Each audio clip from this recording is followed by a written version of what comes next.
Hello YouTube, it's Bia. Sorry, I'm a little out of breath. Please excuse my very disheveled look. I was just assembling something for the past hour or so until I remembered that I am not a young Russian or Slavic man in their prime and cannot do such things by myself. So, let's get to today's topic. Happy Tuesday. First, happy Recovery Tuesday. First, before I start, I want to thank a member of my team, Tara, for helping me understand this topic because I was confused and lost and didn't really know what to do for this topic. So, thank you, Tara, for clearing things up for me. Really appreciate it. Alright, so the topic is, why is being emotionally dysregulated potentially problematic?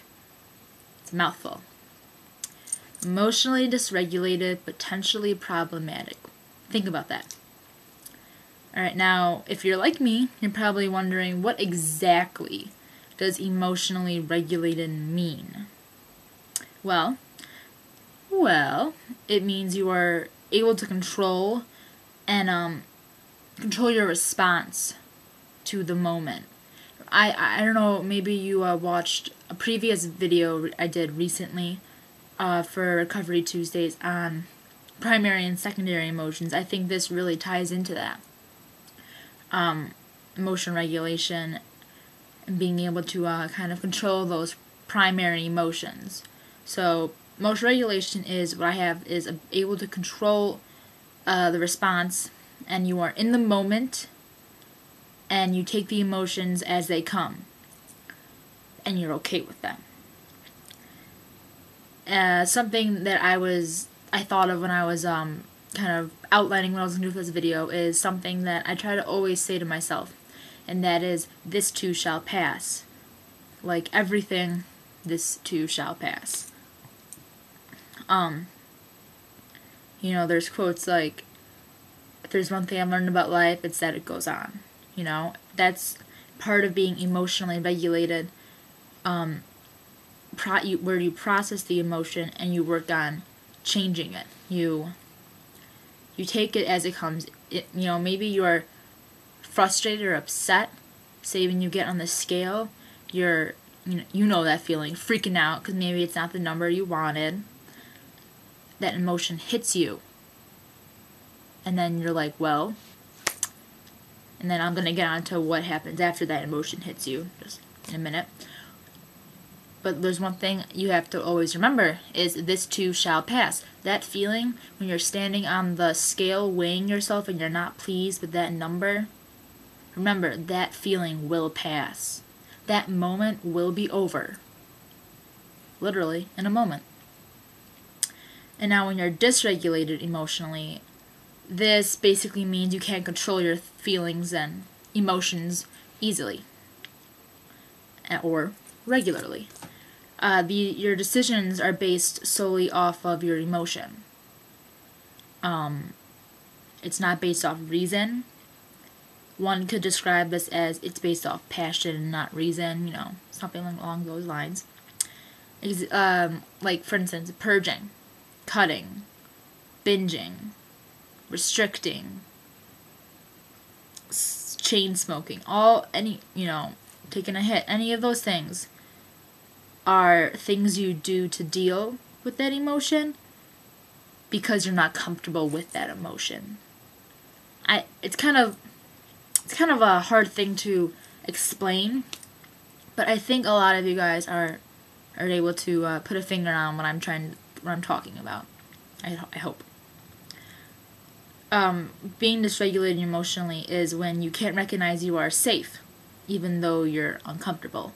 There's the difference between being unsafe and uncomfortable, and safe and uncomfortable. Your decisions are unpredictable, impulsive. You know, this is something you might maybe relates to you. 1 hour you're happy, the next you're depressed, the next suicidal, the next you're hyper, the next you're happy, then you're lonely again. That's something I struggle with. You know, almost every night I get a little depressed. even if I had a great day,